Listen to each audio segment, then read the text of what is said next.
Bonsoir à tous. Donc je parle de l'IRD. Donc je suis directeur de recherche à l'IRD. Je suis basé à Montpellier. Je suis géographe. Je me qualifie comme géographe de la mer et des îles. Et donc je suis ravi d'être ici, d'autant que j'ai commencé ma carrière dans le Pacifique, puisque j'ai fait une thèse sur le Vanuatu, sur la sécurité alimentaire et la pêche. Et j'ai travaillé en Nouvelle-Calédonie de 91 à 96, où je me suis occupé du rééquilibrage notamment sur la province nord. Et puis ensuite, je suis parti vers l'océan Indien, où j'ai travaillé pas mal d'années autour des thèmes de la gestion intégrée des zones côtières et des aires marines protégées. J'ai notamment été durant 6 ans basé à La Réunion. Là, je continue à travailler sur l'océan Indien, notamment sur les Comores. Et j'ai également travaillé sur la Caraïbe, puisque j'ai présidé une expertise de l'IRD sur la pêche artisanale en Haïti et qui s'est faite de 2017 à 2022. Voilà. Donc là, je vais vous faire une présentation qui ne sera pas uniquement axée sur le Pacifique. Je vous verrai aussi des exemples sur les Comores, mais donc qui traite des petits États insulaires. Et sans attendre, je vais partager mon écran. Hop là, alors il faut que je me mette à la première page. Je vais mettre en pleine page. Est-ce que vous voyez tous voilà. Oui, oui, très OK. bien. Donc, alors au début, j'avais proposé à Pamela un titre très accrocheur, Les dents de la mer et je sais pas, la peur, et cetera. Les dents de la mer, c'était pas du tout les requins, c'était les dents de la mer, c'était l'érosion côtière. Puis je me suis dit: «Ouais, je vais prendre on va faire un truc plus sérieux» et donc j'ai insisté un peu sur les trajectoires de contraintes et d'opportunités pour les petits États insulaires face au changement climatique. Et là, je vous ai montré vous avez une diapo un peu de qui se passe, mais pas dans le Pacifique, mais qui est à Anjouan, aux Comores, où j'étais encore il y a une dizaine de jours. Alors, bon, petit plan d'exposé, on va rappeler un peu l'effet de serre, la trajectoire de contrainte, mais on va vite. Bon, petit rappel très très simple, hein. Si on n'avait pas d'atmosphère, la température moyenne de la Terre serait de moins 18 degrés. On a de l'atmosphère, 15 degrés et on a depuis la révolution industrielle une augmentation donc de la température moyenne avec un effet de serre additionnel qui est lié à nos émissions de gaz à effet de serre. Alors ça a été subodoré dans les années 80 et puis après la création du GIEC en 88 et depuis maintenant 15 ans, on sait, enfin, s'il y a encore des climato-sceptiques, c'est qu'ils s'informent peu, ou alors c'est idéologiquement. Mais on a des preuves scientifiques que maintenant, pour la première fois sur notre planète, l'action de l'homme induit un plus, hein, sur le changement climatique. Et donc, la question, c'est est-ce qu'on a une dette climatique? Alors, bon, les principaux gaz à effet de serre, gaz carbonique, méthane, oxyde nitreux, vapeur d'eau. Gros problème sur le méthane bientôt parce qu'avec la fonte du permafrost, on va avoir des émanations de méthane importantes et donc on risque d'avoir un changement climatique qui ira plus fortement, on va le voir un petit peu tout à l'heure. Alors bon, que faire face au changement climatique? Bah, diminuer les sources, hein, c'est ce qu'on appelle l'atténuation. Le problème, c'est à quelle échelle? À l'échelle de la planète, à l'échelle, de votre pays, à l'échelle de chacun et l'adaptation aussi, augmenter les puits de carbone. Avec un gros problème, aussi lié à la démographie, hein. Si on va vers un monde entre 9 milliards d'habitants, 11 milliards d'habitants, ça dépend les optimistes sont à 9 milliards. Ça dépend de la Chine, de l'Inde aussi. On aura du mal à multiplier les puits de carbone, c'est-à-dire avoir des forêts en bon état qui vont stocker le carbone, avoir un océan qui est capable de stocker le carbone aussi, avoir des sols. Le sol est très important. Il suffirait que le sol, on augmente de quelques pourcentages la capacité de stockage du carbone dans le sol et on aura résolu nos problèmes. Et on n'est pas le sol, on a des disparitions de sol tous les ans dues à l'urbanisation qui pose un sacré problème. Donc, augmenter les puits de carbone et fournir de la nourriture à tout le monde, ça va pas être pas évident. Et toujours à quelle échelle s'adapter, à l'échelle de la planète, à l'échelle du pays, à l'échelle de la commune, à l'échelle personnelle. Ce sont des questions qui sont importantes. Alors, trajectoire de contrainte. On va regarder ce que les scientifiques disent des îles. Je suis un peu caricatural, vous allez voir, ce que les dirigeants politiques d'Océanie disent des îles et ce que les politiques insulaires d'adaptation disent des îles. Alors d'abord, les scientifiques, je vais vous présenter quelque chose qui est un de mes collègues qui ont fait une publication dont vous voyez là dans PLOS ONE, qui est une bonne une bonne revue, donc les récifs coralliens et la population dans un monde avec du carbone. Alors, c'est cette diapo-là qui est importante. Qu'est-ce qu'on a fait? Par modélisation, on a regardé avec des données satellitales, c'est des données de SSTS, ce sont des données donc de température de l'eau. On se pose la question, heu, quand va-t-on avoir des blanchissements qui seront durables? Hein, donc, sur une base de 12 semaines, il faut qu'on ait au moins 8 semaines durant lesquelles la température de l'eau va être au moins de 1 degré supérieure à la moyenne du mois le plus chaud. Et là, on commence à se dire qu'on a des gros soucis. Alors, j'insiste un peu là-dessus parce que moi, je ne suis pas tout à fait, aussi catastrophique que mes collègues, mais ça, c'est des cartes qui vous font peur parce qu'on est en train de se dire que dès 2023, on va avoir en Micronésie la disparition, totale des coraux. Alors, on va voir à la fin de l'année si ça sera juste ou pas, on y est presque, hein. Heu, petite remarque, c'est comme bon, enfin bref, c'est bien dans les papiers, de faire des papiers assez, catastrophiques. Les coraux vont s'adapter. Certains, et il y a des coraux qui vont monter au nord. Il y a une zone de la planète où il y a des choses très intéressantes qui se passent, où les coraux survivent depuis très longtemps, c'est la mer Rouge. Et les Australiens récemment ont été chercher des larves en mer Rouge qu'ils ont diffusées sur leurs coraux. Au début, on se disait il y aura des espèces invasives, etc. Maintenant, on n'est plus à se poser des questions. On a besoin de récifs qui sont résilients et on va les chercher là où ils sont. Et en mer Rouge, on a des coraux qui tiennent depuis des décennies. Il y a des températures de plus de 30 degrés durant un bout de temps. Donc, c'est là que se trouve il y a des adaptations physiologiques qui sont importantes. De la même manière, au niveau acidification, vous avez des endroits en Nouvelle-Calédonie où il y a des coraux qui tiennent à des niveaux de pH anormalement bas.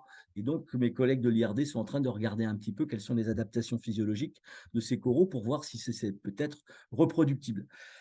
Donc, alors, ouais, ce que disait cette publication-là, c'est qu'à partir de 2030, il n'y a plus de coraux au voisinage de l'équateur. Donc, renforce la victimisation des dirigeants des petits pays insulaires, parce que, bon, alors c'est ça, c'est ce que dit aussi, c'était en anglais en gros, hein, mais ce que disent certains papiers, c'est que, bon, ben, les gens ont du mal à s'adapter des petits pays parce qu'ils ont des ressources limitées et ils sont éloignés. Alors, ce qu'on nous dit, on a 5 points des capacités institutionnelles limitées, on a une difficulté ben, de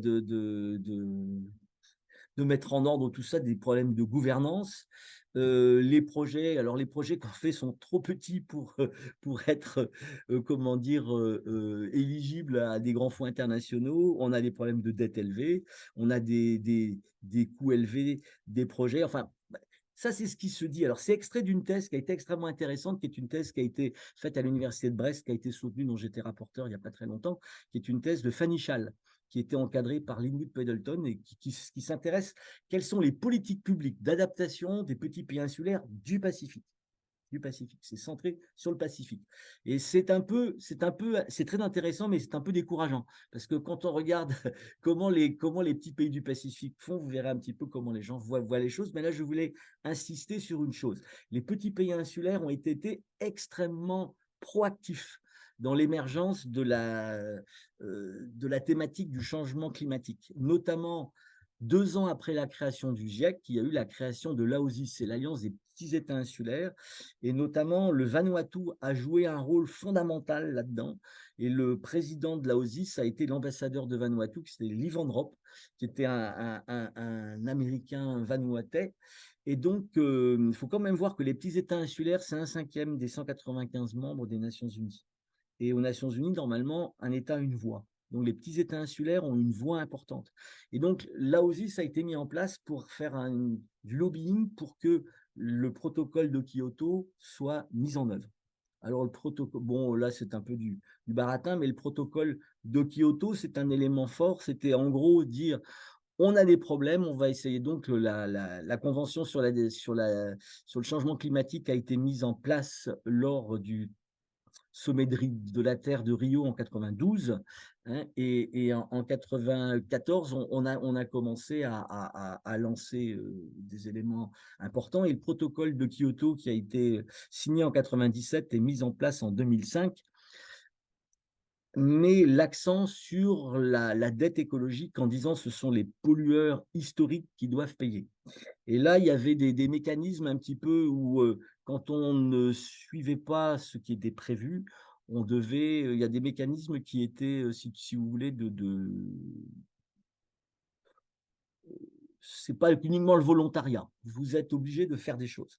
Et ce protocole de Kyoto a été un élément fondamental de l'évolution sur, la prise de conscience sur le changement climatique et des débats très importants au niveau international pour savoir est-ce que ce protocole-là, on doit continuer à faire payer uniquement les pollueurs historiques ou est-ce qu'on doit faire payer de nouveaux pollueurs? Et toute la question, ça a été, on verra, j'ai parlé du sommet de la Terre de Copenhague qui a été un élément où ça, on s'est bien écharpé là-dessus. 2006, un élément fort, le rapport Stern. Stern, c'est un économiste britannique et qui dit, voilà, le gros problème, c'est que si on fait des politiques d'adaptation et d'atténuation du changement climatique, ça va coûter très cher. Et les États vont dire, oh, ça coûte très cher. Mais lui a dit, si on ne fait rien, ça nous coûtera encore plus cher. Et c'est la première fois qu'un économiste disait, il y a urgence de faire quelque chose. On ne peut pas rester là à ne rien faire. Si on ne fait rien, on va vers du 5 degrés d'augmentation du niveau de la température mondiale et ça ne va pas. Alors, premier sommet du climat COP 15, il s'agissait donc en 2009, il s'agissait de voir le futur du protocole de Kyoto, qui devait se terminer en 2021. Et donc, ça a été une foire d'empoigne. Alors, tous les petits pays insulaires ont mis l'accent, tous les dirigeants ont dit il faut qu'on n'aille pas au-delà de 1,5. Au-delà de 1,5, ça ne va pas. La submersion marine va faire que nous, petits États insulaires de la Caraïbe, de l'océan Indien et du Pacifique, on aura des gros problèmes. Alors, la Laosie, c'était gouverné à l'époque, enfin, la présidente de la Laosie, c'était la Grenade.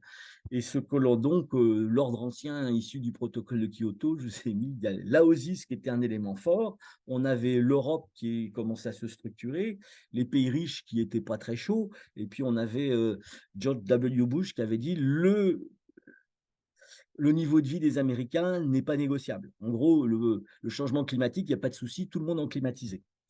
Donc, ce sommet de Copenhague il avait beaucoup d'espoir. Les petits pays insulaires pensaient honnêtement que leur point de vue devait être mis en avant et devait être supporté par ce qu'on appelle le groupe des 77 et la Chine. Le groupe des 77, c'est ce qu'on appelait avant les pays non alignés aux Nations Unies. Donc 77 pays. Le gros problème, c'était donc, là je vous ai mis un peu le président de Tuvalu, qui était un peu la personne qui a été la plus en avant. Bon, il y a eu plein de dirigeants. Hein. Et l'ordre nouveau qui est sorti du sommet de Copenhague, c'est que les pays insulaires ont été, on pourrait dire, trahis par le groupe de 77 et de la Chine. Mais c'est normal. Il fallait être un peu naïf. Il faut être des grandes ONG internationales et les petits pays insulaires pensaient que l'Algérie, l'Arabie Saoudite, etc., allaient voter pour eux. C'est compliqué. Il faut se dire que limiter la température à 1,5, ça demande un tel effort on pourrait dire, de décroissance économique dans les pays qui sont industriellement importants et limiter la croissance économique des pays qui aspirent à faire du développement que il fallait qu'on arrive maintenant en 2030 au summum et puis enfin 2025, 2030 et qu'après on diminue nos émissions de gaz à effet de serre. Et en fin de compte, il n'y a pas eu d'accord là-dessus. Donc le sommet de Copenhague proposait 2 degrés et les petits pays insulaires bon, je ne vais pas vous faire un détail, mais j'ai écrit des choses là-dessus. Les petits pays insulaires se sont insurgés et ont fait capoter le sommet de la Terre de Copenhague en notamment le Premier ministre de Tuvalu en disant je ne voterai jamais ça parce que c'est 2 degrés et on a durant tout le temps expliqué qu'il fallait aller à 1,5, vous n'avez pas tenu compte. Donc ça s'est conclu par quoi? Ça s'est conclu, moi j'appelle ça des indulgences, puisque vous avez des profs d'histoire, vous vous souvenez, l'histoire des indulgences, quand pour assurer son salut juste avant la réforme, hein, et ben, on achetait des indulgences. Et ben là, c'est pareil. Les pays riches ont acheté leur salut vis-à-vis des pays pauvres, et notamment des petits pays insulaires, en proposant non pas d'aller en avant vers l'atténuation, mais en mettant des mécanismes financiers pour aider les petits pays insulaires et l'Afrique à s'en sortir. Alors, ça nous a donné après la COP 15. Alors, Là aussi, c'est sorti fracturé de cette COP en 2009, parce qu'on a vu que certains pays, notamment l'amicale pression des expulsions coloniales, hein. La Papouasie-Nouvelle-Guinée, par exemple, l'Australie a mis toute sa puissance dedans pour qu'ils votent contre les 1,5. C'est quand même absolument aberrant de voir que des pays insulaires qui s'étaient mis en avant en disant il faut au-delà d'1,5, on s'en sort pas. Et ben, on votait en fin de compte contre ce qu'ils avaient dit avant. Ça a été, toutes ces COP-là, c'est des gros rapports de force, hein, et qui sont intéressants pour voir un peu la géostratégie au niveau international. Bon, je ne vais pas épiloguer là-dessus, mais alors, ça nous a ramené, alors tout le monde dit l'accord de Paris, grande panacée. Bon, on cite 1,5, mais le 1,5 de l'accord de Paris, ça ne marche. C'est juste pour faire plaisir aux petits pays insulaires. Avec ensuite des grands soucis aussi à partir de quand on considère qu'on va aller à 1,5 ou 1,2. Est-ce qu'on certains parlent du début de l'ère industrielle, et dans ce cas-là, on a un peu de mal à vraiment avoir une date butoir pour laquelle on puisse dire, ben voilà, en 1850, la température était de temps et ça a augmenté. Ce que le GIEC proposait, c'était, et au moment de Copenhague, c'était de prendre 90, parce qu'en 1990, qui correspond à 2 ans après le GIEC, on a des choses qui sont bien normalisées au niveau international. Donc 90, c'est la date butoir. En gros, 1,5, c'est illusoire, et Copenhague, comme Paris, en gros, c'est 2. Et actuellement, on n'est pas à 2, hein. Actuellement, on est à 3,6. Mais quand les gens disent ça n'a servi à rien, non, c'est pas vrai, ça n'a pas servi à rien. Si on n'avait rien fait, business as usual, on était largement au-dessus de 4. Et là, voilà. Bon, alors, je n'ai pas trop épilogué là-dessus. Vous voyez, si on devait diminuer enfin, au-dessous de 1,5, il aurait fallu diminuer les émissions nettes de 45%. Très rapidement, et puis atteindre 100% en 2050. Il va falloir une nécessité de changer de modèle de production, donc et faire évidemment diminuer le gaz, le charbon. On voit bien que la guerre en Ukraine actuellement est pas top pour changer tout ça. Donc alors maintenant, ce que disent les insulaires des îles, hein, quelles sont les politiques les plus fréquentes? Ben alors, les gens mettent l'accent sur les solutions basées sur la nature pour s'adapter. Alors, on parle beaucoup de projets de protection des côtes, et ce qu'on propose, c'est de la plantation de mangroves. Bon, moi, je vais vous dire ce que j'en pense, hein. Je suis un spécialiste un peu du littoral, j'ai fait ma thèse à Brest. Ça, quand vous voyez des gens qui font ça, ça sert à faire c'est un programme électoral, ça sert à se faire réélire. Ça ne marche absolument pas. Quand vous êtes dans l'Atlantique et que vous avez 3 espèces de mangroves principales, planter des mangroves, quand vous avez 3 espèces, vous avez une chance assez sérieuse que quand vous plantez une espèce, même si le sol n'est pas top, ça marchera. Quand vous êtes dans l'océan Pacifique et que vous avez 40 espèces, plus vous avez une diversité spécifique, plus le fait de planter des espèces de mangroves dans les endroits qui ne leur vont pas, ben vous allez carrément à l'échec. Il faut se dire que la mangrove est un fabuleux écosystème pour coloniser des espaces qui sont colonisables. Quand vous avez des espaces où la mangrove n'est pas là, ça veut dire que les conditions ne sont pas bonnes. Et donc, planter des rhizophoras, hein, ou dans des sols comme ça ne marche pas. Or, malheureusement, c'est très à la mode, tout ce qui se dit sur les mangroves, notamment, alors encore une chose, un mythe, hein, les mangroves protègent de l'érosion côtière. Les mangroves protègent de l'érosion côtière quand on est dans des zones abritées. Dans des zones battues, les mangroves ne tiennent pas. J'en veux pour preuve un seul endroit au monde où c'est très clair, c'est la Guyane. En Guyane française, vous avez des mangroves qui font parfois 5 km, 10 km de large sur des fronts de 50, 60 km, avec des arbres qui font 30 mètres de haut.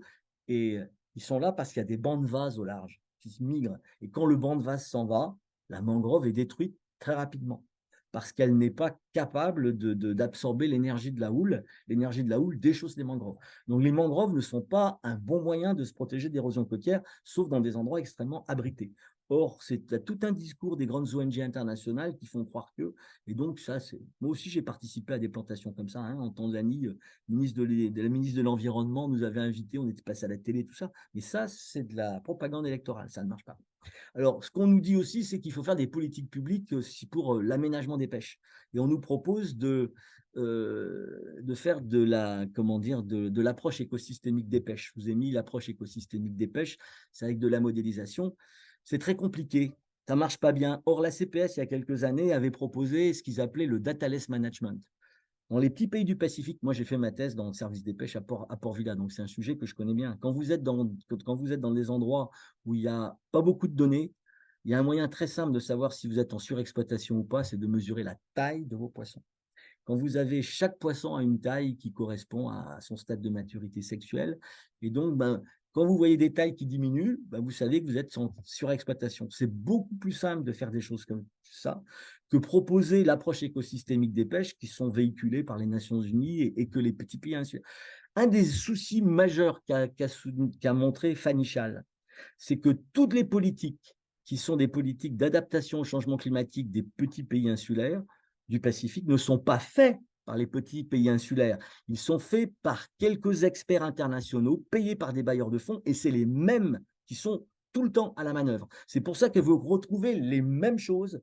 Il y a des choses qui sont bien, il y a des choses qui sont des trucs aberrants. Donc, il est absolument indispensable que les petits États insulaires montent en capacité et s'approprient eux-mêmes leur capacité à développer leur propre politique et non pas faire appel à des experts qui, ma foi, ronronnent gentiment un peu sur l'ensemble de la planète. Alors, pareil, beaucoup d'accent sur l'économie bleue, c'est très à la mode, le blue carbone, hein, et donc là, comment dire, vous voyez, Fidji qui propose, dans le sillage de la COP 15, de la Convention sur la diversité biologique, de mettre 30% de ses eaux en aires marines protégées, hein. Alors, pour protéger contre le changement climatique. Il n'est pas du tout évident de mettre des aires protégées, que de mettre en place 30% des écosystèmes en aires protégées soit d'une efficacité redoutable. C'est une grosse question. Est-ce que la diversité des coraux nous permet de vraiment avoir une résilience face au changement climatique? On considère que plus on a d'espèces, plus on a de la chance d'avoir des espèces qui pourront être résistantes ou résilientes. La question, c'est qu'on connaît les espèces qui sont résistantes ou résilientes. Donc, au lieu de faire on a plutôt intérêt à protéger les endroits où on a des espèces résistantes et résilientes, et puis de se dire, on va être comme en économie de guerre, hein, en médecine de guerre, hein. Il y a des patients qui, si on fait quelque chose, vont s'en sortir. Ceux qui, si on fait quelque chose, de toute façon, vont mourir, et ceux qui, si on ne fait rien, vont s'en sortir. Donc, il faut se focaliser sur là où on doit faire un effort. Et donc, sur les récifs coralliens, il vaut mieux se concentrer sur les endroits où les récifs sont assez résistants et résilients. Bon, alors, les solutions qui sont non fondées sur la nature, solution la plus commune, c'est la construction de murs. Voilà, c'est un exemple à Tuvalu. Alors, là, j'attire votre attention sur des murs. Un mur droit, hein, ça ne sert à rien.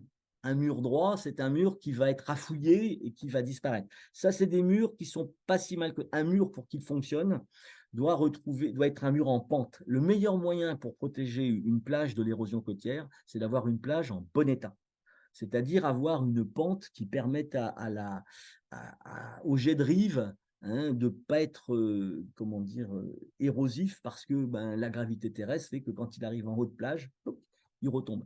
Donc, avoir des plages en bon état. Et ça pose un problème majeur pour les petits pays insulaires, ne pas prélever de sable sur les plages.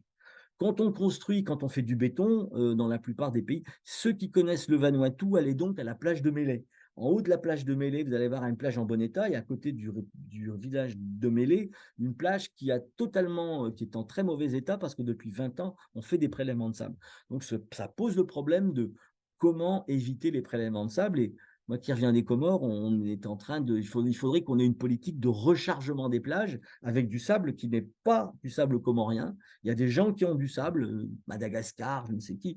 Donc, qu'on puisse considérer que l'exportation de sable, y compris subventionnée, ou fait partie des dons comment dire, des bailleurs de fonds internationaux, on recharge les plages pour éviter l'érosion côtière. Et il faudra qu'on aille vers ça, parce qu'autrement, c'est très compliqué. Si on prélève du sable sur les fonds, comment dire, les avant-plages, etc., pour faire du ciment, on accroîtra de fait la vulnérabilité des îles à la submersion marine. Donc voilà des exemples de murs. C'est pas si mal ça, mais il faudrait qu'ils soient bien plus hauts et plus grands. Mais ça veut dire que pour que les murs soient efficaces, ils doivent être larges. Alors, qui va accepter d'avoir des murs de 15 mètres de large et de 2 mètres de haut? C'est ce qu'il faut pour se protéger, hein. Des murs tout droits, ça ne marche pas. Mais là, c'est pas trop mal. Là, des exemples de murs, là encore, qui sont pris du Samoa. Vous voyez, le mur ici, là, ben, c'est pas top, hein. Là, ça risque de partir assez vite. Là, ça, c'est pas si mal. Vous voyez, c'est l'idée d'avoir des murs larges et avoir une faible déclivité. Donc voilà, ça c'est une question, les murs, hein, et l'érosion côtière. Mais bon, maintenant on va regarder un petit peu l'opportunité. Des questions pour le. Alors, en fin de compte, tout ça, toutes ces histoires de changement climatique et de ses conséquences, ça relève uniquement du climat, ou est-ce qu'il y a d'autres choses qui rentrent en jeu? Bon, il faut se dire que, euh, attendez, je vais enlever un peu de.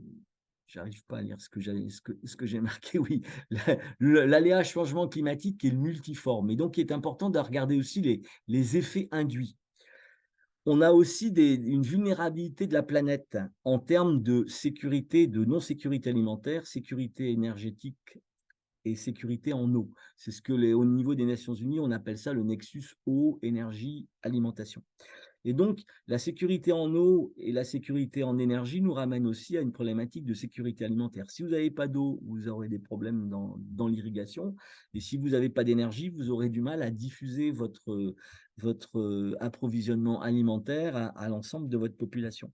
Donc, vous voyez, ça veut dire que le changement climatique, il ne faut pas l'aborder dans les politiques d'atténuation ou d'adaptation uniquement sous un angle purement climatique. Il faut avoir un angle beaucoup plus holistique, si on veut.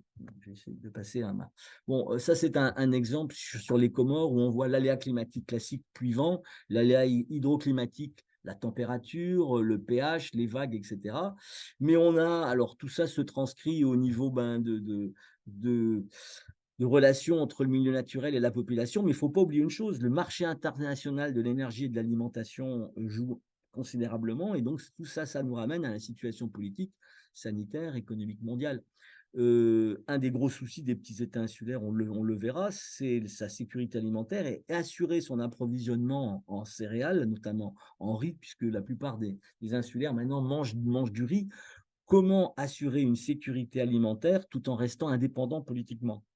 Je peux vous donner l'exemple du Vanuatu. La Chine a proposé au Vanuatu d'avoir un approvisionnement en riz ad vitam aeternam, à condition que le Vanuatu vote comme la Chine aux Nations Unies. Et donc, vous allez avoir des pressions de ce type-là. Alors, si vous voulez garder votre indépendance au niveau de votre politique globale, ben, il va falloir diminuer votre dépendance en termes d'énergie et d'alimentation. Et donc, ça, c'est pas simple. Mais il faut que les États insulaires se préoccupent lourdement de ce genre de choses. Alors, oui, on nous dit tout le temps, les petits États insulaires disent oui, mais nous, on n'est pas responsables, hein, donc, c'est normal, bon, Copenhague, j'aurais dû vous en dire un mot en plus, c'est que ça a échoué parce que le protocole de Kyoto, les gens qui sont, les pollueurs historiques qui sont dans l'annexe 1 du protocole de Kyoto, ont refusé d'endosser tout seul la dette climatique avec un argument en disant oui, c'est sûr que c'est nous qui avons commencé les premiers. Mais le problème, c'est que quand nous polluions en 1880, nous ne savions pas que nous avions des actions négatives sur le climat. Quand maintenant, les États-Unis, la Chine, l'Inde, qui sont les 3 premiers pollueurs mondiaux, émetteurs de gaz à effet de serre, notamment quand la Chine et l'Inde, qui font partie des pays, disons, qui ne voulaient pas être intégrés au protocole de Kyoto quand eux polluent, ils savent que quand on ouvre une nouvelle centrale à charbon en Chine, le gouvernement chinois sait pertinemment les incidences qu'il y aura sur le changement climatique. Donc il faut absolument, et ça a été là, ça a été l'apport essentiel de Paris, l'accord de Paris, c'est que maintenant, c'est tout le monde qui doit prendre sa part.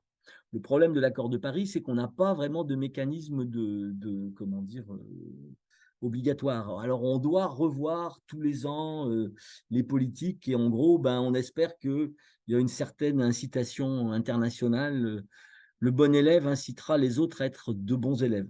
Mais s'il y a des personnes qui décident de pas être d'être de mauvais élèves, on a du mal à les contraindre à.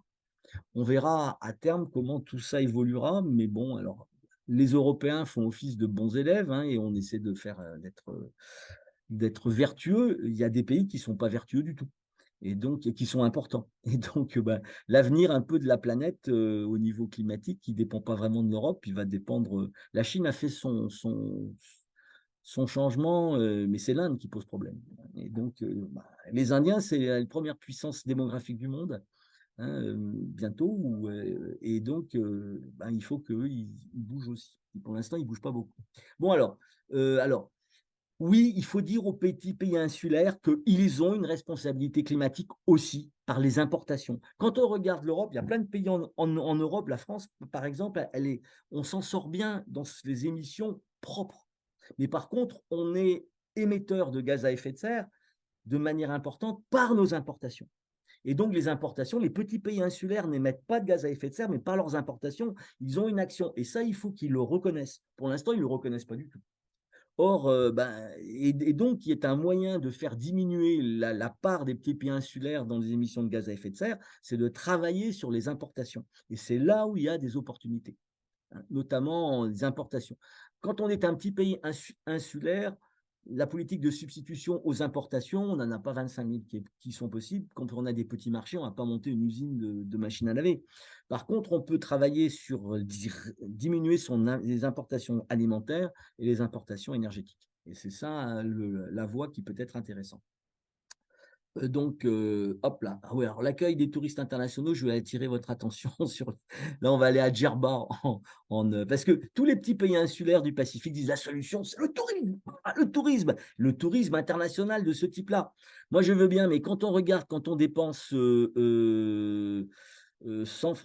disons, 1000 francs pacifiques dans un hôtel à Nouméa, dans la région de Nouméa, ben je suis certain que vous en avez 980 qui quittent la Nouvelle-Calédonie et qui vont servir à importer plein de choses. Et c'est un gros souci. Il y a très peu de pays au monde qui ont fondé leur politique touristique comme un levier du développement local, du tourisme international, je veux dire. Donc, quand on est dans des hôtels comme Djerba, où on a, vous voyez, 120 hôtels de classe internationale, 500 à 900 lits chacun, la face obscure de l'autre côté de l'île, c'est ça, c'est les déchets. On importe des déchets dans les îles. À chaque fois, chaque tourisme international est un importateur potentiel de déchets. Le problème, c'est que les déchets restent dans les îles. Et quand on veut faire l'impact positif, enfin, le bilan économique du tourisme international, il faut enlever à l'impact positif générer les emplois, etc., le coût du traitement des déchets. Et dans ce cas-là, on se rend compte que c'est un peu compliqué. Et souvent, c'est des impacts négatifs. Donc, il faut avoir une politique touristique qui soit un levier du développement local. Et là, un tourisme de gîte, hein, est beaucoup plus pertinent qu'un tourisme de classe internationale. Le seul pays qui travaille là-dessus correctement, c'est la République dominicaine, où tout est fait pour que le touriste dépense dominicain, y compris l'alcool. C'est pour ça qu'il y a plein de touristes qui font, hein, vous boirez du mauvais rhum, mais ce sera du rhum dominicain. Et donc, à partir de ce moment-là, tout est fait pour que, ben, ma foi, quand on dépense 1000 $ en République dominicaine, eh ben, on va avoir peut-être 500 $ qui resteront en Dominique, et ça, en République dominicaine, et ça, c'est absolument exceptionnel. Généralement, je vous dis, quand on dépense 1000 $, c'est généralement 980 $, 950 $. Quand on arrive à 900 $, on est content, hein. On a gagné 100 $. Et on est dans ces trucs. Il y a une collègue à La Réunion qui a fait un effort qui me disait 98% de l'argent mis par les touristes à La Réunion, dans les restaurants de La Réunion, quitte La Réunion. Et pourtant, à La Réunion, on a une production alimentaire, il y a des maraîchers, etc., etc. Donc là, on sous-estime beaucoup, beaucoup ce genre de choses. Moi, allez, je reviens à mes affaires. Donc, en plus, là, l'agriculture a disparu. Il y a contamination des nappes phréatiques par les lixiviats. Enfin, bon, Les Galapagos ont perdu leur statut de patrimoine mondial de l'humanité, ils ne le disent rien, hein, mais pas du tout parce qu'ils ne protégeaient pas les iguanes, mais parce qu'il y avait des lixivias et que l'eau est polluée aux Galapagos quand vous vous douchez, etc. Vous voyez, ça commence à vous gratter au bout de 4-5 jours. Et donc, on ne peut pas avoir une politique de tourisme si on a de l'eau qui n'est pas en bon état. C'est pour ça que c'est un gros souci, ces problèmes de lixivia dans beaucoup de destinations où vous avez le sol qui est la nappe phréatique n'est pas très lointaine. Ben, vous voyez les îles Loyauté, hein, allez voir Nifou-Marais et vous regarderez la nappe, elle est pas loin et toutes les lixivias passent très très vite. On a fait une étude comme ça entre l'IRD et l'université UNC et l'université d'Orléans dans les années 2000 sur la qualité de l'eau dans les îles Loyauté. On a montré que ce n'était pas des problèmes de quantité d'eau, c'était des problèmes de qualité d'eau. Et donc, il faut absolument travailler au respect de la qualité de la nappe phréatique des îles Loyauté. Bon, alors, politique des émissions de GES, la réduction des importations. Donc, il faut avoir une stratégie économique de substitution aux importations, donc principalement alimentation, énergie, et une politique de développement touristique centrée sur les petites unités, levier du développement local. Alors, après, est-ce que ça, c'est un grand mythe? On va faire des politiques d'adaptation au changement climatique. Donc, parce que ça concerne le changement climatique, les insulaires vont y adhérer. Ben non. Les gens, ils ne voient pas les politiques au changement climatique comme étant différentes des politiques d'innovation. Les politiques d'innovation, comme toute politique, va être soumise à ce qu'on appelle l'acceptation sociale de la population. Et si vous avez une politique d'adaptation au changement climatique qui ne correspond pas aux représentations de la population, elle sera mal acceptée, même si elle est mise en avant par les Nations Unies, etc. Et ce qui pose tout le problème du suivisme des petits États insulaires dans des modèles de politique d'adaptation qui sont pas faits chez eux, mais qui sont faits à un niveau plus global et qui ne correspondent pas véritablement au contexte local. Donc là, il y a un vrai souci de faire une planification de ces politiques-là qui correspondent un petit peu aux représentations de la population. Et moi, j'ai des doctorants là qui travaillent sur les représentations de la population, comment les gens voient le changement climatique, le changement, ne serait-ce que le changement, comment on conçoit le changement. Et donc, voir comment tout ça pourrait s'articuler. Alors, bon, les problèmes de gouvernance, je vous ai mis une définition de la gouvernance des territoires, processus de prise de décision, de régulation des pratiques en termes d'action et d'intervention sur un territoire. Ils en ont les politiques publiques. Je voulais attirer votre attention là-dessus. Quand on est un donneur d'ordre, je vais mettre une politique d'adaptation au changement climatique. Je mets en place ma politique et moi j'appelle ça ce qu'on appelle une gouvernance espérée. On espère tout le temps que, au final, la politique que l'on va mettre en œuvre sera celle qu'on a conçue. La réalité, c'est souvent qu'on a une gouvernance résultante, comme en physique. Donc, c'est comment cette gouvernance espérée, donc la politique publique que vous allez planifier, va être reçue par la population. Comment les gens qui se représentent leur territoire, se représentent eux-mêmes, se représentent votre politique. Et au final, si vous ne voulez pas qu'elle échoue, votre politique, il va falloir la modifier pour qu'elle soit acceptable par la population. Et donc, une politique, ça veut dire qu'une politique toute prête qui nous vient de Paris, de New York ou de je ne sais où et qu'on applique telle qu'elle, la probabilité pour qu'elle ne fonctionne pas est extrêmement forte. Et ça ne sert à rien de faire des politiques si on n'arrive pas à les appliquer correctement, dans tous les domaines, y compris le changement climatique. Alors, il faut faire converger les stratégies des individus et celles des institutions, des pouvoirs publics. Donc, l'analyse des représentations que la population se fait de son travail, de sa vie d'acteur, de son territoire et de la politique publique est super important. Là, j'ai une doctorante qui, au Vanuatu, devrait commencer à travailler un petit peu sur la vallée de l'Ateuma, sur comment les gens se représentent leur quotidien et comment, quand on leur parle de vulnérabilité, d'aléas, de sensibilité, tout ce que le GIEC dit, comment eux reçoivent ça, qu'est-ce que ça veut dire pour eux. Ça, parce que si les gens se perçoivent les choses différemment, je vais prendre un exemple simple.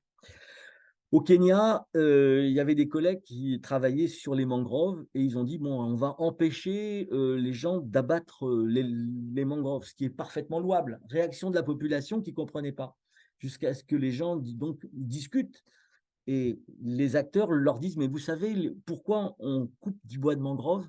C'est à cause des frais de scolarité.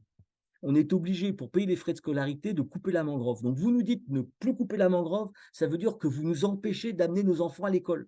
Comment voulez-vous avoir une politique environnementale qui fonctionne si les gens se représentent la régulation de la politique environnementale comme étant ben, aller contre leur aspiration à amener leurs enfants à l'école. Donc il fallait discuter et les gens qui ont mis en place cette politique de régulation du bois de mangrove ne s'étaient pas demandé quelle était la représentation que les gens se faisaient.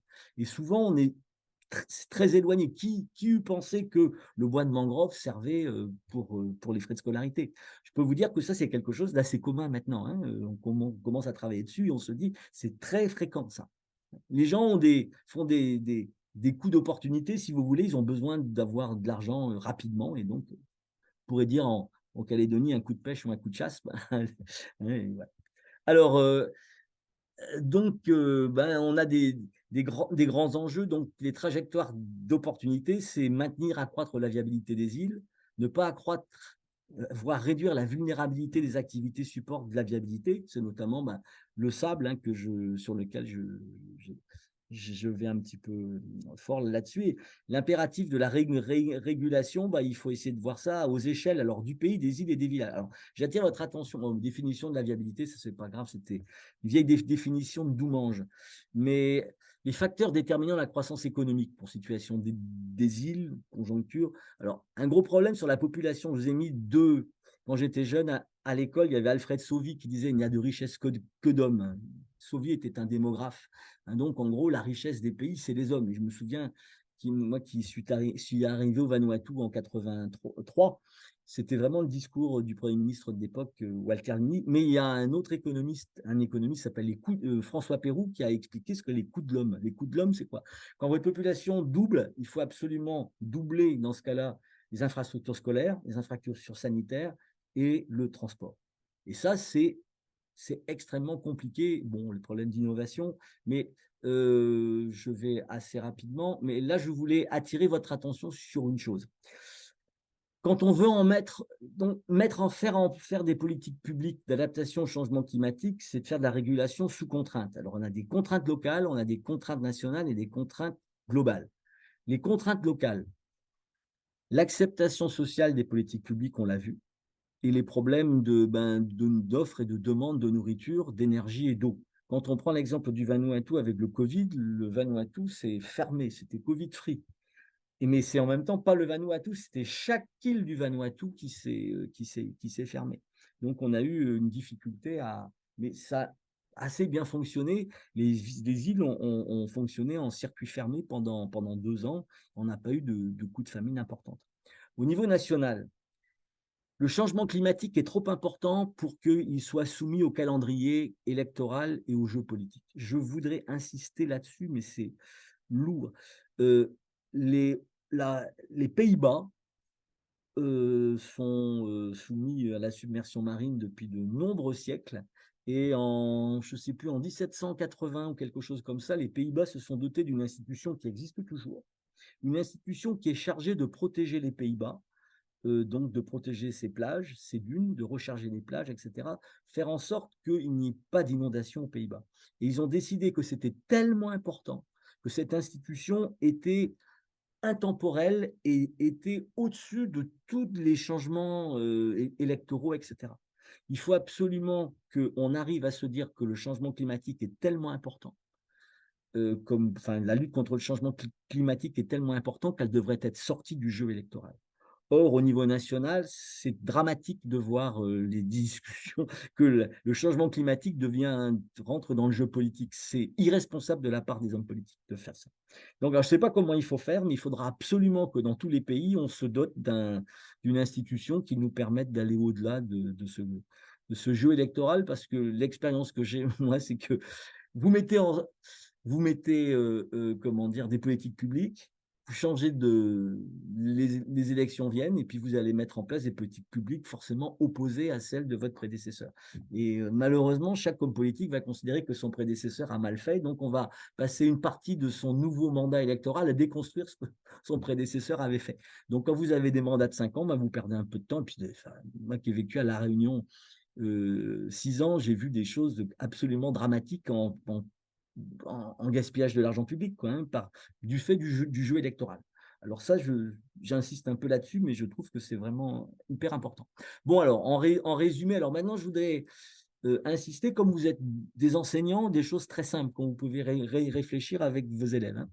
Il faut donc réduire bon, la responsabilité des États insulaires, enfin, pour, il faut donc, bon, donc limiter les émissions de gaz à effet de serre, s'adapter aux effets du changement climatique. Donc, il faut améliorer la viabilité. J'ai appelé ça VIA+, réduire la vulnérabilité. Or, souvent, la viabilité et la vulnérabilité sont très, très liées. Alors, on va faire un truc tout simple, c'est va considérer, quand vous voulez, on va faire un exercice avec les élèves, on va dire, voilà, la viabilité des îles, on peut considérer qu'on va l'estimer entre 0, plus 1, plus 2, plus 3. La vulnérabilité des îles, pareil, plus 1, plus 2, plus 3. Et on va considérer que les coûts techniques et humains pour mettre en œuvre des régulations vont s'exprimer sous la forme de viabilité et de vulnérabilité. Et coup de chance, on va considérer que une viabilité, c'est une vulnérabilité négative. Être vulnérable, c'est être moins viable. Donc, on va pouvoir évaluer la vulnérabilité et la viabilité dans une même métrique. Et donc, on va pouvoir se dire que toute action, on pourra l'évaluer entre -3, -2, -1, 0, +1, +2, +3. Alors, ça veut dire quoi ça? Eh bien, je vous prends un exemple très simple. Vous voyez, prélèvement de plage aux Comores. On va dire que c'est super pour la viabilité, puisque ça crée une économie. Il y a plein de gens qui vivent de ça. Par contre, ça entraîne une vulnérabilité importante, érosion littorale, qui, quand on regarde au niveau économique, quand vous avez les routes qui s'en vont, c'est extrêmement cher de refaire des routes en corniche. Et si la route disparaît, vous êtes obligé de créer des routes dans la montagne. Donc, quand vous regardez le coût économique par rapport au bénéfice économique, eh ben, le coût économique est nettement plus fort. Alors, si vous transformez la vulnérabilité en moindre viabilité, ben, vous voyez que ces prélèvements de sédiments sur le littoral nous amènent à une viabilité négative. Alors que les gens mettent en avant, ah mais c'est des gens pauvres, la viabilité de +1, mais on ne tient pas compte de ça. De la même manière, au niveau de l'habitat, voilà un habitat social peu cher, viabilité 1. Par contre, vulnérabilité au cyclone, extrêmement forte. Vulnérabilité économie, c'est des produits importés. Donc là aussi, vous prenez ça en compte. Bilan total, eh ben, on a une viabilité qui est négative. Et donc, sur ces exercices-là, c'est très simple à faire avec des élèves, hein. On peut faire pareil, ce type d'habitat, est-ce qu'il vaut mieux avoir ça? Est-ce qu'il vaut mieux avoir ça? Est-ce qu'il vaut mieux avoir ça? Vous pouvez faire le même, donc l'exercice en vulnérabilité, viabilité, et vous pouvez amener vos élèves à vous poser la question, non, ça, c'est pas top, parce que ça nécessite du ciment. Donc, le ciment, ça amène de l'érosion. Ça, le coût est limité. Par contre, c'est peut-être pas exceptionnel au niveau confort, etc. Ça, c'est mieux. Ça, c'est des briques. Par contre, il faut se demander, est-ce qu'on a la capacité d'avoir des briques? De la même manière, on peut se poser la question, est-ce qu'on ne peut pas faire du commerce de briques, hein, à l'exemple des Comores, il y a quelques briqueteries, mais il vaut mieux dans ce cas-là organiser des circuits d'approvisionnement vers Madagascar, enfin, à partir de Madagascar, où il y a de la latérite en pagaille, et on peut faire des briques. Et si les briques sont trop chères pour les Comoriens, se dire faire de l'action au niveau des bailleurs de fonds pour que l'importation de briques de Madagascar soit largement subventionnée, pour qu'on ait des nouveaux habitats aux Comores, qui soient des habitats qui ne soient pas en ciment, qui sont actuellement des îles comme Anjouan. Les plages ont totalement disparu en 20 ans du fait des prélèvements de sable pour construire des maisons. Donc, vous voyez ces exercices-là, et vous pouvez le faire aussi pour la sécurité alimentaire, hein, voilà, un marché. Bon, bah, donc vous pouvez dire, en gros, est-ce qu'il vaut mieux, par exemple, comment dire, faire une politique d'exportation de nourriture et faire en sorte que les agriculteurs se concentrent sur des produits d'exportation, mais par contre, pour se nourrir, ils sont obligés d'acheter, hein, et dans ce cas-là, ben, on a un bilan. Ou est-ce qu'on a intérêt à avoir une sécurité alimentaire au niveau de tous les acteurs et peut-être de limiter disons, des produits d'exportation, mais pour limiter nos importations. Voilà. Cet exercice de viabilité, vulnérabilité peut apporter des éléments importants. Donc, alors, peut-on se passer comment réduire les importations, hein, les émissions importées, le cas du riz. Alors, je vous ai mis un exemple là, de CGA, CGM, un porte-conteneur qui doit faire dans les 16 000 ou 17 000 conteneurs. Attendez, alors, hop. Voilà, ça c'est le marché un petit peu du blé, le marché du riz paddy, hein, je vous ai montré la 2010-2020. En gros, consommation mondiale de blé, 739 millions de tonnes, consommation mondiale de riz, 756 millions de tonnes. Et on regarde un petit peu les pays qui sont exportateurs, les pays qui sont exportateurs et les pays qui peuvent vraiment l'exporter. Parce qu'il y a des pays qui sont producteurs et peu exportateurs, comme la Chine, etc., qui a une consommation très, très importante. Et donc, on voit un petit peu quels sont les pays, vous voyez, les pays qui ont un faible pourcentage, là, ce sont des pays qui sont potentiellement exportateurs. Ceux qui ont qui ont des coefficients forts comme la Chine ou l'Inde, ils n'ont pas beaucoup de possibilités d'exportation sur des marchés extrêmement ciblés. Et donc, vous voyez qu'on n'a pas des tonnes de gens. Le problème de pays comme le Vietnam au niveau du riz, qui était un gros exportateur de riz pour les pays du Sud. Le Vietnam vend du riz qui n'est pas très cher.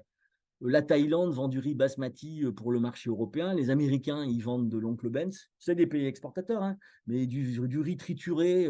L'Oncle Ben's, c'est du riz qui a été complètement taper au niveau mécanique pour que ça cuise en 3 minutes. Euh, Nutritionnel, qualité nutritionnelle absolument zéro. Mais bon.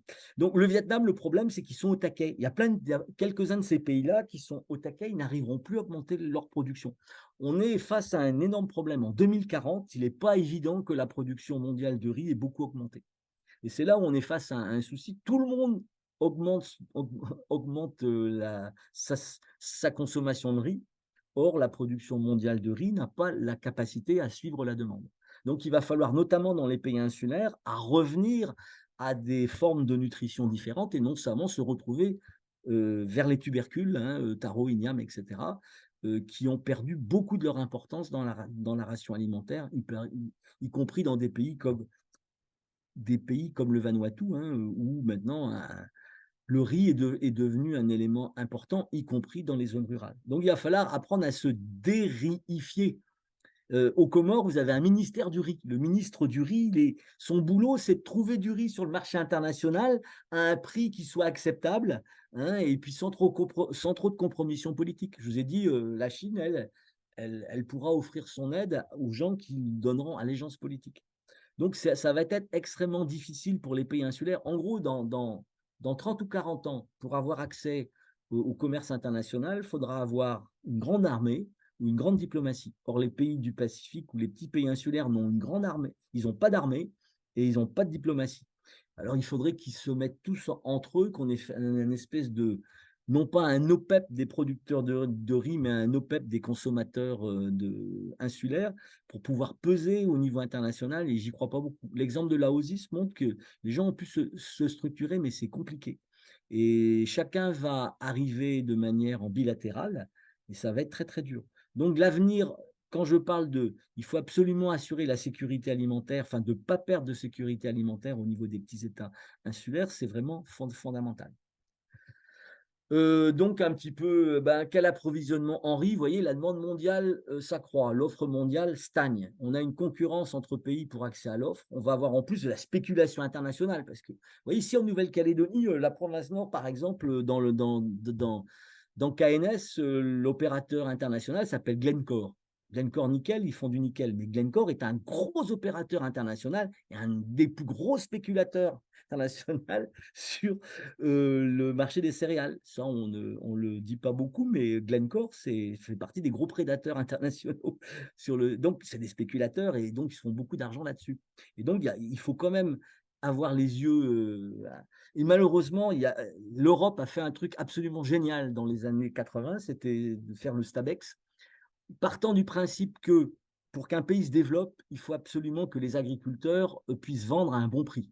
Et que le cours mondial des produits alimentaires, souvent le marché des céréales, c'est la bourse de Chicago qui le fait, hein, et qu'on est obligé parfois de vendre sous son prix de revient. Et donc, l'Europe offrait cette capacité d'offrir tout le temps un prix correct aux pays ACP, Asie, Caraïbes, Pacifique, qui donc étaient des pays qui exportaient sur l'Europe. Malheureusement, depuis la mise en place de l'OMC, il y a des pays qui ont contesté cette politique-là et on a perdu cette capacité, nous, Européens, à subventionner les producteurs à la base. Et donc, actuellement, on est dans une évolution un peu mortifère où les produits agricoles locaux sont chers. Et je suis un pays insulaire, qu'est-ce que je veux? Je vais essayer de vendre, enfin n'importe quel pays, mais je vais essayer de vendre sur le marché international. Je vais essayer de vendre des produits industriels ou des services. J'ai besoin de quoi? C'est d'avoir des coûts de production les plus faibles possibles. Et pour avoir les coûts de production les plus faibles possibles, ce n'est pas tellement les pays insulaires, mais je suis un pays africain, par exemple, comme le Congo, hein, et au lieu d'avoir, si je veux avoir une politique industrielle, je vais préférer importer des céréales à partir du port de Maradi et donc offrir un coût de céréales très faible qui sera inférieur au coût de revient des productions locales. Et donc, les agriculteurs locaux ne pouvant pas être rémunérés, qu'est-ce qu'ils vont faire? Ils vont aller en ville, ils vont accroître la masse des gens qui peuvent être utilisables dans l'industrie et les services. Et on a une boucle de rétroaction positive. Et donc, il faut absolument, si on veut travailler aussi, si on veut avoir une politique de sécurité alimentaire qui tienne la route, il faut absolument avoir des produits qui soient payés correctement. Donc ça, c'est un énorme souci aussi, parce que toute la logique à l'heure actuelle est d'avoir en gros les petits produits. La petite agriculture familiale est en train de disparaître dans plein d'endroits, même si en Europe, on a tout un discours sur l'économie circulaire, mais ça ne vaut pas du tout pour l'Afrique. Et on a dans des grandes plantations industrielles qui recommencent à se mettre en place. En gros, tout le monde en ville, et puis après, laisser les gens qui sont à la campagne produire sur le marché international. Enfin bref. Bon, là, c'était juste pour le riz. J'avais un exemple sur le riz. Après, j'ai pris un exemple là sur Moëli et j'ai presque fini. Mais vous voyez, ça, c'est la question de base. Est-ce qu'il vaut mieux produire pour exporter ou produire localement pour arriver en substitution aux importations? Là, j'ai pris l'exemple du ylang-ylang. Le ylang-ylang, c'est un arbre qui fait une fleur absolument délicieuse et qui est utilisé par les grands parfumeurs, Chanel numéro 5, etc. Vous voyez donc, au niveau viabilité économique, en rentrée de devises, balance commerciale, c'est vraiment important. Par contre, ça entraîne une déforestation. Pourquoi? Parce qu'on a besoin d'avoir, là vous voyez, je vous ai mis comment dire, un appareil pour distillation. C'est pas très performant, mais ça a besoin de beaucoup de bois. Donc, on a une grosse déforestation. Puisqu'on est dans des îles hautes et qu'on déforeste les sommets, au lieu d'avoir de la pluie qui tombe sur une forêt et on a de l'infiltration, on a malheureusement du ruissellement et on va avoir des pénuries d'eau parce que les nappes phréatiques ne sont plus alimentées. Et donc, en plus, on a une concurrence de terre avec l'agriculture. Donc, au final, on a un manque de produits agricoles. Aux Comores, ça fait 2 ans qu'en fin de Ramadan, on est obligé d'importer des produits agricoles, alors que jusqu'à présent, le pays était totalement autosuffisant parce que l'île de Mohéli a commencé à à transformer ses terres en terres pour le ylang-ylang. Et donc, on a une vulnérabilité accrue via le recours aux importations de nourriture. Et quand on fait le bilan de tout ça, donc on prend en compte comment dire, l'avantage que nous procure au niveau économique l'exportation, mais on regarde aussi le coût écologique de cette exportation de ylang et on regarde la nécessité d'importer des produits, ben, au final, on a un bilan négatif. Donc, vous voyez, cette histoire très simple de petits plus entre vulnérabilité et viabilité nous permet un petit peu de prendre les choses de manière globale. Et c'est du gros doigt, je suis d'accord, mais n'empêche que ça vous donne des indications, des tendances qui sont intéressantes. Voilà. Et donc, c'est pareil, les circuits courts, les cyclones, etc. Le maraîchage, on a tout intérêt donc à aller vers ça. Alors, après, la question, est-ce qu'on peut intensifier les écosystèmes et les systèmes de production? Intensification écologique, oui, ça peut être possible. Alors, définition d'intensification écologique, et je terminerai, j'ai 3-4 diapos là et je termine. Donc, c'est mieux utiliser les mécanismes naturels ou processus écologiques des écosystèmes pour produire de manière plus efficiente à partir des ressources disponibles en s'appuyant sur de nouvelles bases scientifiques. Bon, ben, en milieu terrestre, c'est accroître la production agricole en réduisant la vulnérabilité. Ce qu'on fait ici, hein, la complantation, essayer alors mise en place de poulaillers familiaux sans intrants, ça c'est pour les Comores, hein, parce que valorisation des déchets ménagers, production de compost. Alors bon, très simple, la complantation c'est évident en Océanie, c'est pas du tout évident dans plein d'autres pays. Et la complantation, c'est de mettre sur un même espace différents types de produits, des végétaux à racines, des végétaux légumes, des végétaux fruits. Et donc, les avantages, c'est qu'au niveau racinaire, on évite la concurrence. Quand on a, au lieu d'avoir de la monoculture, quand vous avez des maladies cryptogamiques, ben, ma foi, elles se diffusent beaucoup moins. Et puis, vous avez toujours des plantes qui seront plus résistantes à la sécheresse, plus résistantes à l'excès d'eau. Et donc, moi qui ai travaillé durant quelques années sur les effets des cyclones sur l'agriculture au Vanuatu, c'est très très clair. Quand on a des plantations type moderne, d'agriculture moderne, on est extrêmement fragile, tandis que quand on est dans des systèmes dits traditionnels, c'est beaucoup plus résistant. Donc, la complantation, elle est intéressante. Alors après, bon, la permaculture, ça c'est le système, je vous ai mis ici, le système brésilien qui est intéressant. C'est-à-dire qu'on se rend compte qu'on n'est plus dans le système de M. Lieby qui considérait que la richesse du sol était de la matière organique qui se transformait en minéraux, azote, phosphore, nitrate. On considère que maintenant, la microbiologie des sols est importante et l'action des champignons et l'action des bactéries est fondamentale. Donc, on met des troncs d'arbres, hein, dans votre base on fait une grosse motte de permaculture. Vous mettez des troncs d'arbres et c'est la décomposition de ces troncs d'arbres par les champignons qui vont vous apporter de la nourriture sur vos plantes. Donc, c'est un système qui a été mis en place au Brésil et qui est extrêmement efficace, hein, et qui permet d'accroître de manière importante la production enfin, de biomasse, hein, en faisant ça. Et évidemment, ce qui est intéressant aussi, alors un des principes en zone intertropicale, ne jamais laisser la terre nue. Ça, c'est un truc classique, l'agroforesterie, hein, donc là, vous avez des patates douces avec des arbres. Quand vous mettez des réseaux arborés, on a une réduction du vent, de l'évapotranspiration. On a en fin de compte le principe de la jachère. Quand vous avez des arbres, c'est récupéré, les racines vont jusqu'à 5-10 mètres de profondeur et donc les sels nutritifs qui migrent par la percolation avec la pluie sont récupérés par les arbres qui, eux, vont perdre leurs feuilles. Les feuilles vont venir enrichir en surface les plantations. Donc, au lieu d'avoir un système de jachère sur 20 ans, vous avez un système si vous voulez, de récupération des sels nutritifs permanents grâce aux arbres.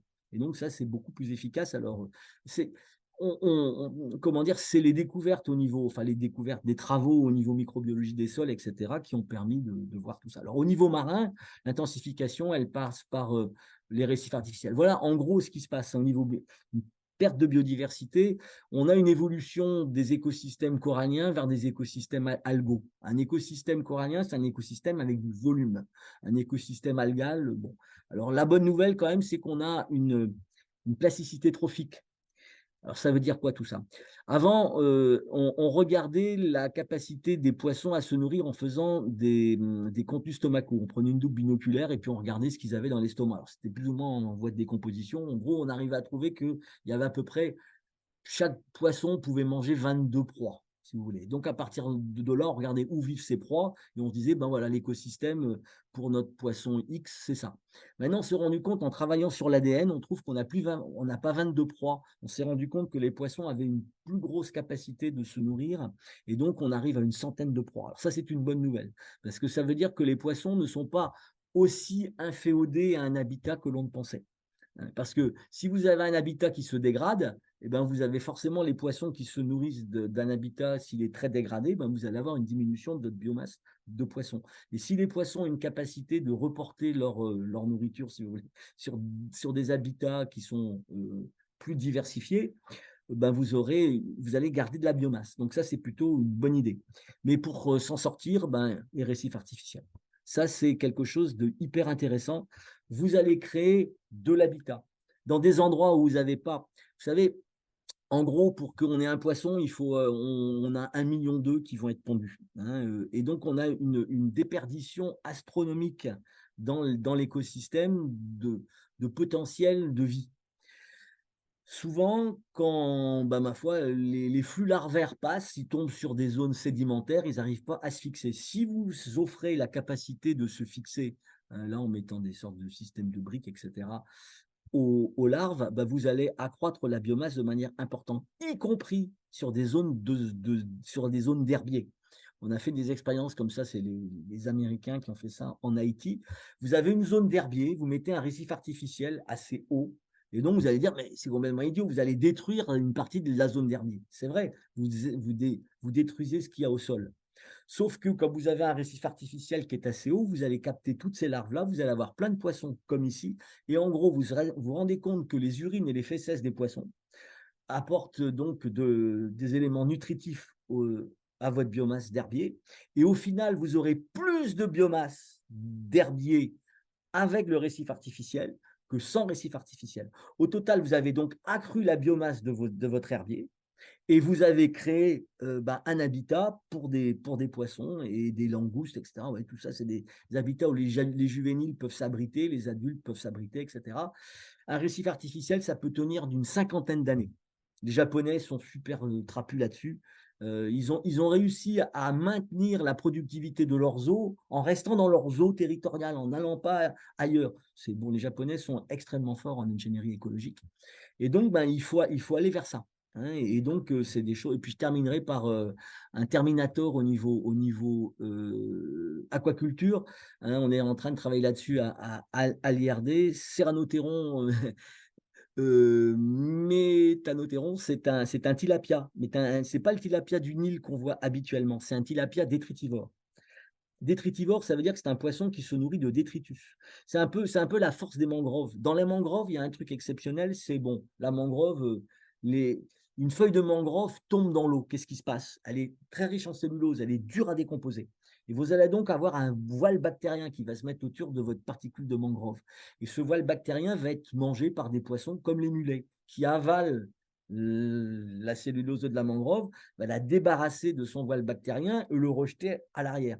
Ça va être recolonisé par un voile bactérien. Vous voyez, on est dans un système où les bactéries créent toute une biomasse comestible avec un très bas coût énergétique. Et donc, au niveau énergétique, c'est exceptionnel. Et donc, un poisson détritivore que vous pouvez mettre en aquaculture, ça veut dire que vous avez très, très peu d'intrants. Avec très peu d'intrants, vous arrivez à avoir un poisson qui grossit de 40 grammes à 400 grammes. Et donc, parce que le problème de l'aquaculture, c'est que 50% du prix d'une aquaculture, c'est le coût de l'aliment.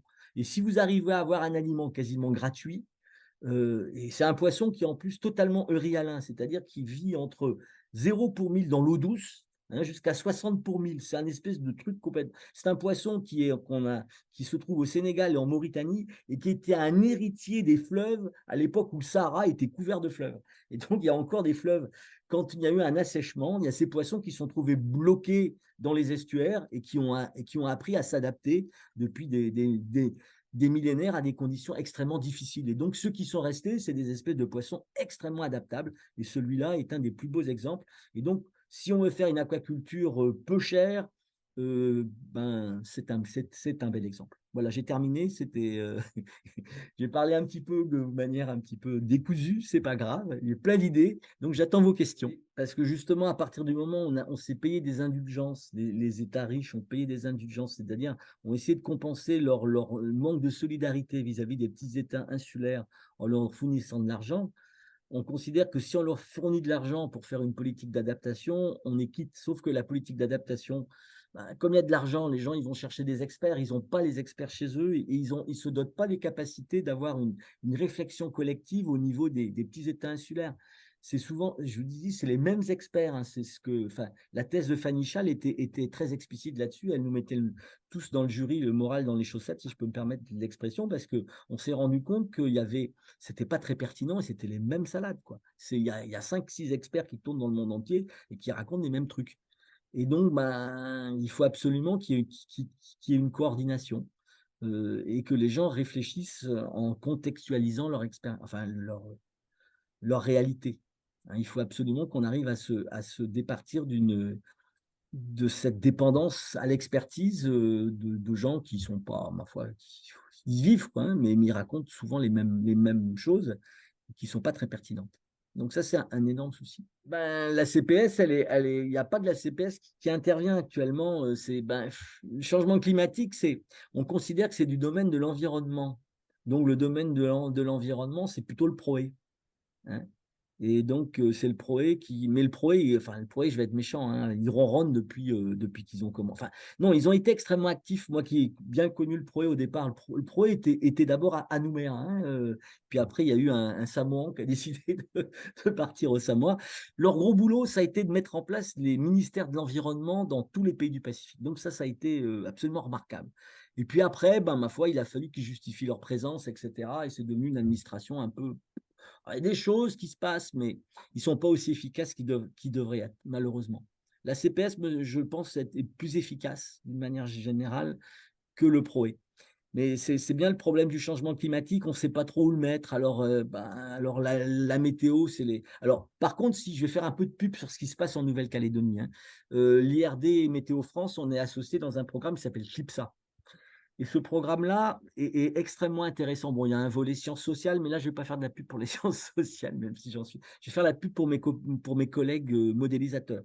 Un des gros problèmes des petits États insulaires, c'est que tous les modèles sur lesquels se fondent les analyses du GIEC, etc., sont des modèles qui sont des modèles globaux à l'échelle mondiale.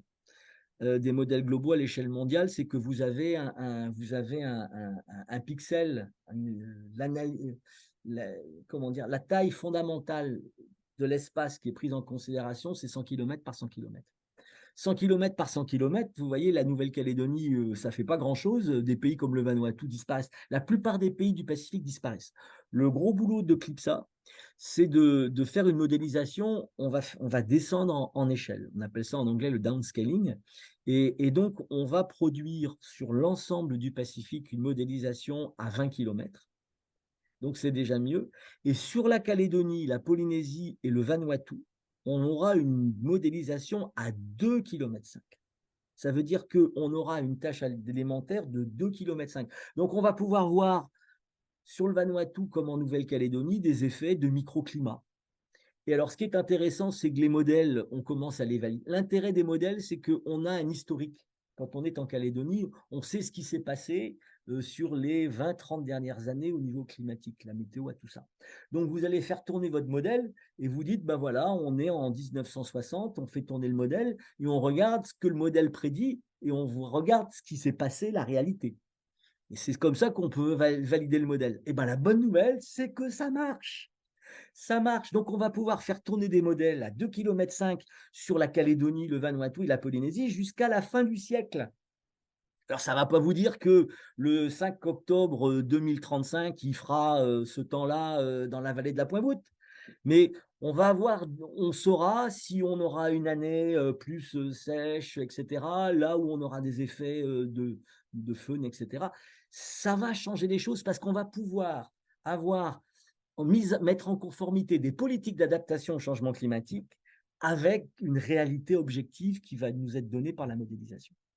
Et donc, parce que ça ne sert à rien de faire une politique d'adaptation au changement climatique en disant, tiens, on va prendre telle et telle espèce de céréales si ça marche que sur 10% du territoire et que vous avez des parties du territoire qui ne seront pas parce que le sol n'est pas bon ou le climat n'est pas bon. Donc, on va pouvoir avoir, disons, une politique ciblée un petit peu aux petits oignons, je dirais, hein, en fonction des caractéristiques climatiques et agronomiques des lieux. Et ça, c'est un énorme progrès. Donc ça, c'est bien. Ça, c'est vraiment un gros boulot et ça y est, c'est en train d'être fait, hein. Il y a Clipsa, il y aura bientôt Clipsa 2. Et là, on est en train de faire aussi un projet. Clipsa ne traite que du milieu terrestre, mais on va faire pareil pour le milieu marin. Donc là aussi, c'est beaucoup de. Donc là, ça avance beaucoup, hein. Et alors, ça coûte cher, c'est des puissances de calcul, hein. Il y a les ordinateurs de Météo France à Toulouse, ils rament, ils rament, ils rament, ils rament. Toute la nuit, on pourrait dire en Calédonie, ben, les ordinateurs de Toulouse travaillent pour le Pacifique. Parce que c'est des tels jeux de données monstrueux. Ils utilisent des modèles qu'ils utilisent pour les orages, de prédiction d'orages, hein. Et donc, ils ont utilisé ça pour faire tourner. Ben, bref, c'est du gros travail, mais c'est super. Et là, la France est en avance sur la plupart des pays du monde là-dessus, hein. Donc là, on est très, très, très content et c'est bien. Et il n'y a pas ça ni dans les autres régions du monde, hein. Donc là, le Pacifique va être vraiment, comment dire, zone pilote, hein. Le problème de la mer, c'est que ce sont des terriens qui l'ont pris en charge. Vous voyez, ne serait-ce que les zones économiques exclusives, c'est quoi? La mer territoriale. En 62, on a la Convention sur le droit de la mer qui nous dit on va faire une mer territoriale. Donc, c'est-à-dire on va prolonger la terre vers la mer. Et après, on a la Convention sur le droit de la mer, la UNICLOS 4 en 84 et qui est active en 86. On a créé les 200 000 marins. Les 200 000 marins, c'est des États qui se sont dit chouette, on va se prendre la mer et on va essayer de gérer la mer comme on gère la terre. Quand moi j'ai ma femme qui a travaillé chez Cousteau et donc le père Cousteau, lui, il était tout à fait contre cette vision des choses. Il avait une vision marine. Et donc, il disait, il est important de laisser la mer aux marins. Le problème, c'est on ne sait pas faire de la gouvernance de la mer. On a cette année, là, on a eu en mars un accord sur les. Ça faisait 15 ans qu'on se tapait dessus joyeusement pour la haute mer. On a trouvé un accord, mais un accord à minima. C'est-à-dire qu'on accord, les gens ont accepté de pas acter qu'ils n'avaient pas trouvé de solution. Donc, on a dit, on est d'accord pour faire quelque chose sur la haute mer. C'est bien, mais il y a encore loin de la coupe aux lèvres. Et le problème de la COP 15 à Montréal a décidé qu'on allait mettre 30% des océans en aire marine protégée. Moi, je veux bien, mais comment on va faire? Comment on va faire respecter ces 30% en aire protégée? Alors, on sait repérer les bateaux. Les bateaux de plus de 12 mètres, ils sont obligés d'avoir un traceur. Donc, si leur traceur fonctionne, on sait où ils sont. Mais même un bateau qui arrive dans une zone qui est normalement où il n'a pas le droit d'être, bah, il faut avoir des moyens d'action, hein. Bah, est-ce que vous voyez les forces marines à Nouméa, elles ne sont pas très importantes. Si vous avez rien que faire respecter comment dire, la légitimité de la Nouvelle-Calédonie sur l'ensemble du parc de la mer de Corail, quand vous intervenez au Chesterfield, il faut qu'un bateau soit là. Si votre bateau il a décidé d'aller plutôt vers Matthews Inter et que vous avez des gens au Chesterfield qui font les imbéciles, le temps qu'il est au Chesterfield, le braconnier, il est parti, quoi. Donc, ça pose un énorme problème de surveillance. Et puis après, d'accord, une fois qu'on a arrêté les gens, il faut qu'il y ait un accord. Qui c'est qui va juger ça? Puisqu'on est dans des instances internationales, c'est la Cour pénale de justice. Vous voyez, les affaires comment dire, enfin de 200 000 marins sont traités à La Haye, hein. Mais un pays comme la Chine, par exemple, ne le reconnaît pas.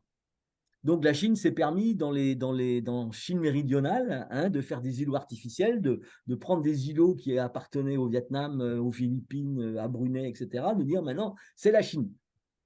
Et alors ils ont été condamnés, hein, par les instances internationales, mais comme ils ne les reconnaissent pas, ils disent je fais ce que je veux. L'exemple, vous savez, si les Chinois ils veulent vraiment mettre de la panique à bord, hein, j'avais dit ça une fois à une émission de radio ici, mais j'avais utilisé Groland. J'avais dit, vous savez, il y a un mont sous-marin, il y a des monts sous-marins qui émergent à 20 mètres de profondeur. C'est pas beaucoup ça, hein. Vous amenez un bateau, vous coulez du ciment, hein, et puis vous le faites émerger à 1 mètre de hauteur, vous plantez le drapeau de Groland, Ça c'est sympa, planter le drapeau de la Chine, ça c'est moins sympa. J'en connais un hein, qui est à la limite de Madagascar, au sud, c'est Waterscholz. Et ben, je peux vous dire que si j'étais Xi Jinping, il n'a peut-être pas testé encore le truc, mais s'il voulait un petit peu tester la capacité de la communauté internationale à se mobiliser, ben je ferais de Waterscholz une île chinoise en instaurant une zone économique exclusive de 200 000 marins autour de mon île. Et ça veut dire que moi, Chine, je deviens une puissance qui intervient dans le canal du Mozambique avec toutes les conséquences que ça peut amener. Donc, la gouvernance de la haute mer, c'est un énorme sujet, mais ça ne va pas être facile à mettre en place. Alors, ben, les petites îles, pour l'instant, elles ont géré elles se sont rendues compte, notamment les îles du Pacifique, qu'elles étaient à la tête d'un espace économique important. Hein. Vous voyez, Tuvalu, c'est 26 km² de terre terrestre, enfin de terre, et puis vous avez, je ne sais pas, on doit être à 880 000 km² ou 920 000, je ne me souviens plus exactement, de zone économique exclusive, ce qui est énorme. Alors, c'est pas parce que c'est énorme que vous avez des ressources. C'est le problème. Mais si vous êtes près de l'équateur, c'est là où il y a des ressources en thon. Alors, les gens qui sont près de l'équateur, alors eux, ils ont de la chance parce qu'ils ont du thon qui est résident. Donc, ils peuvent avoir une flotte thonière et en faire, exploiter le thon de manière extrêmement rentable au niveau économique. Donc, l'économie de l'île devient une économie marine. Parce que les petits États insulaires, contrairement à la Nouvelle-Calédonie, la plupart des petits États insulaires sont des pays qui sont des îles, sont des pays de points chauds ou d'arc insulaire. La Nouvelle-Calédonie est une île particulière, comme la Papouasie-Nouvelle-Guinée, les Salomon. Ce sont des îles continents qui se sont détachées d'un continent. Et à partir du moment où elles se sont détachées d'un continent, elles ont eu toutes les conditions géologiques pour la création de charbon, de métaux, etc., qui n'existent pas dans les îles volcaniques. Donc les îles continents, comme la Calédonie, la Papouasie, les Salomon, etc., sont des îles qui sont incomparablement plus riches et qui ont une chance folle au niveau économique par rapport aux petits États insulaires, eux qui sont sur des petites îles volcaniques où il n'y a pas de richesse minérale du tout.